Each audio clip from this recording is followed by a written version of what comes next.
नमस्कार दोस्तों, स्वागत है आपका हमारे YouTube चैनल पर। आज हम जिस अध्याय की गहराई में उतरने वाले हैं वह है भगवद गीता का अध्याय 8 अक्षर ब्रह्म योग। यह अध्याय बेहद रहस्यमयी और गूढ़ ज्ञान से भरा हुआ है। इसमें श्री कृष्ण अर्जुन के साथ महत्वपूर्ण प्रश्नों का उत्तर देते हैं, जैसे ब्रह्म क्या है, आत्मा क्या है, मृत्यु के समय क्या होता है और मोक्ष कैसे प्राप्त किया जा सकता है। अक्सर हम सोचते हैं कि मृत्यु के समय क्या होगा, क्या हमारी आत्मा कहीं जाती है, क्या हम फिर जन्म लेंगे या मुक्त हो सकते हैं। इन सभी प्रश्नों का उत्तर श्री कृष्ण इस अध्याय में विस्तार से देते हैं। अगर आप जानना चाहते हैं कि मोक्ष का मार्ग क्या है और भगवान तक कैसे पहुंचा जाए, तो इस वीडियो को अंत तक जरूर देखें। भगवद गीता का यह 8वां अध्याय अर्जुन के साथ महत्वपूर्ण प्रश्नों से शुरू होता है। अर्जुन श्री कृष्ण से पूछते हैं, एक है प्रभु, वह ब्रह्म क्या है? दो, अध्यात्म क्या है? तीन, कर्म क्या है? चार, अधिभूत क्या है? पांच, अधिदैव क्या है? छह, अधियज्ञ कौन है? सात, और मृत्यु के समय भगवान को कैसे जाना जाता है? यहाँ अर्जुन केवल ज्ञान की बात नहीं कर रहे, बल्कि मोक्ष का सीधा रास्ता जानना चाहते हैं। श्री कृष्ण उत्तर देते हैं, ब्रह्म वह अविनाशी परम सत्य है जिसे न कोई जन्म है न मृत्यु। अध्यात्म आत्मा है, यानी शरीर के भीतर रहने वाला वह जो न कभी मरता है न कभी जन्म लेता है। कर्म वह कार्य है जिसके द्वारा जीव अपनी नीति को प्राप्त करता है, यानी पुनर्जन्म या मोक्ष। अधिभूत भौतिक वस्तुएं हैं जो नष्ट हो जाती हैं। अधिदैव देवता है जो प्रकृति के संचालन में भूमिका निभाते हैं। अधियज्ञ स्वयं श्री कृष्ण है जो हर यज्ञ में उपस्थित रहते हैं। अब आते हैं सबसे महत्वपूर्ण प्रश्न पर, मृत्यु के समय भगवान को कैसे जाना जाए। श्री कृष्ण कहते हैं, जो मनुष्य अंतिम समय में जिस भाव का स्मरण करता है वह उसी भाव को प्राप्त होता है। इसका मतलब यह है कि जैसे हम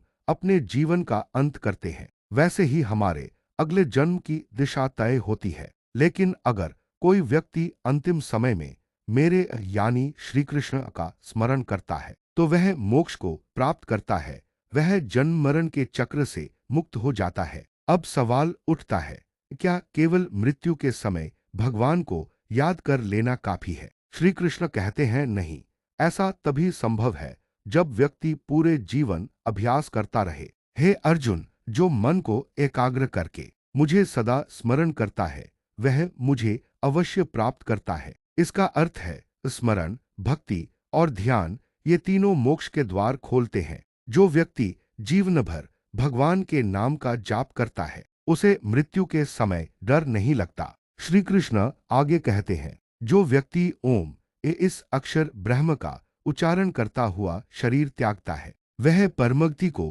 प्राप्त करता है। ओम कोई साधारण शब्द नहीं है, यह पूरे ब्रह्मांड की ध्वनि है, भगवान का सार है। जब कोई मृत्यु के समय ओम का उच्चारण करके प्रभु का ध्यान करता है तो वह आत्मा सीधे ब्रह्म में लीन हो जाती है। श्री कृष्ण दो मार्गों का उल्लेख करते हैं, शुक्ल मार्ग, ये प्रकाश का मार्ग, और कृष्ण मार्ग, अंधकार का मार्ग, पूर्णविराम। जो योगी प्रकाश के मार्ग से जाते हैं वे पुनर्जन्म में नहीं आते, वे ब्रह्मलोक को प्राप्त करते हैं। लेकिन जो अंधकार के मार्ग से जाते हैं वे फिर से जन्म लेते हैं। इसका अर्थ है केवल धर्म से जीवन जीना ही काफी नहीं, बुद्धिपूर्वक धर्म का पालन और ध्यान ही मोक्ष दिला सकता है। श्री कृष्ण कहते हैं, हे अर्जुन, जो व्यक्ति मेरी भक्ति में लीन रहता है वह उन सभी मार्गों से ऊपर उठ जाता है। यहाँ भगवान स्पष्ट करते हैं कि केवल यज्ञ, तप या वेदों का